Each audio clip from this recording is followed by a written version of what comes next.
చెప్పినా నేనైతే నమ్మను.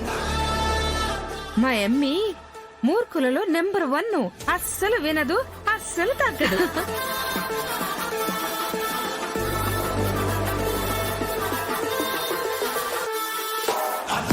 చివరిసారిగా చెప్తున్నాను, అడ్డు తప్పుకో. తప్పుకోను.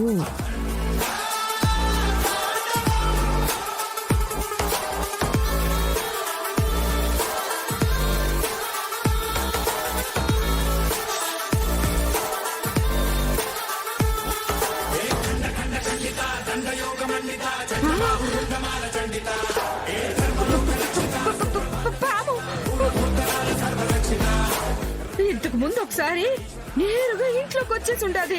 ఆ రోజు మా ఇద్దరితో ఒక ఆట ఆడేసుకుని ఉండాది. పూజలను భంగం చేయడానికి ప్రయత్నించేవారిని అది కాటేస్తుందేమో. అట్ట అనుమాకమ్మి, నాకు భయం వేస్తుంటది.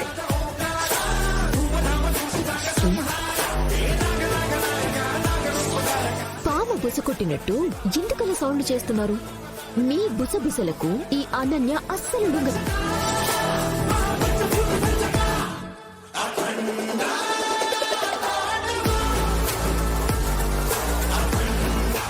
మంచి కార్యాలను భంగపరచాలని చూస్తే దేవుడు శిక్షిస్తాడు అని చెప్పాను కదా.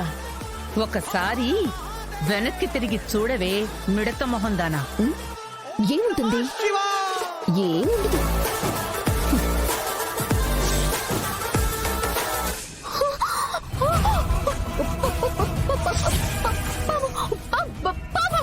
అనన్య ఇప్పుడు ఏం చేస్తుంది? ఏముంది, తనకి బాగా తెలిసిన విద్య ఉండదు కదా, రన్నింగ్. అదే చేస్తుంది.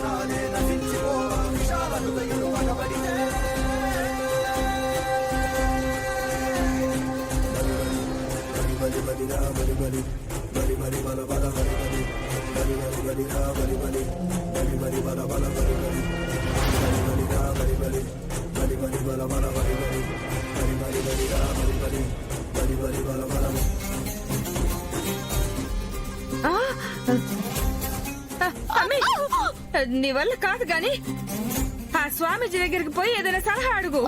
ఎల్లు. అలాగే.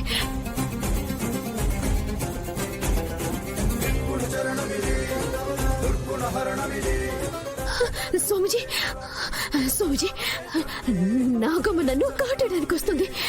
నన్ను కాపాడండి. పూజలను, సంకల్పాలను భగ్నం చేయాలని చూసేవారికి ఇలాంటి శిక్షలే పడతాయమ్మా. మీ కాళ్ళు పట్టుకుంటాను. తొందరగా ఏదో ఒకటి చేసి నన్ను నాగమ్మ నుంచి రక్షించండి. ముందుగా స్వామివారి ముందు తప్పైపోయిందని చెంపలు వేసుకోండి. అలాగే స్వామి. తప్పిపోయింది స్వామి. నన్ను క్షమించు, నన్ను క్షమించు, నన్ను క్షమించు స్వామి. స్వామి, చెంపలు కూడా వేసుకున్నాను. ఆయన పాము వచ్చేస్తుంది. చెంపలు వేసుకుంటే అయిపోదు, గుంజలు కూడా తీయాలా? తీస్తాను. ధన్వంతరి శ్లోకాన్ని చెప్పాలి.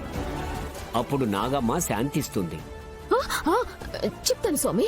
మీరు దర్శన్ వాళ్ళతో చెప్పినప్పుడు నేను విన్నాను, నాకు గుర్తుంది. ఓం నమో భగవతే సుదర్శనాయ వాసుదేవాయ ధన్వంతరాయ అమృత కలశహస్తాయ సర్వభయ వినాశాయ సర్వరోగ నివారణాయ त्रैलोक्यपतये त्रैलोक्यनिधये श्री महाविष्णु स्वरूप श्री धन्वंतरी स्वरूप औषध चक्र नारायण स्वाहा.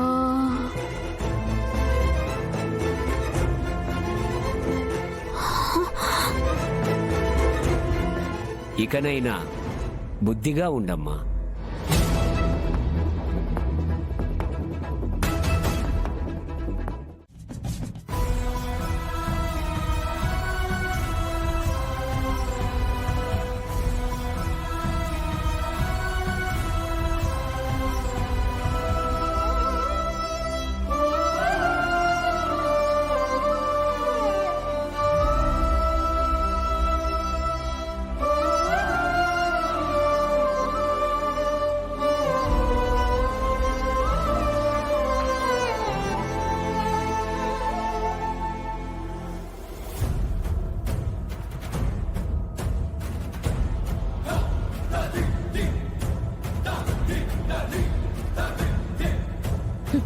శరణ్య బ్రతకాలని పూజలు చేస్తారా? మీ పూజలు ఫలించకుండా నేను చేస్తాను కదా.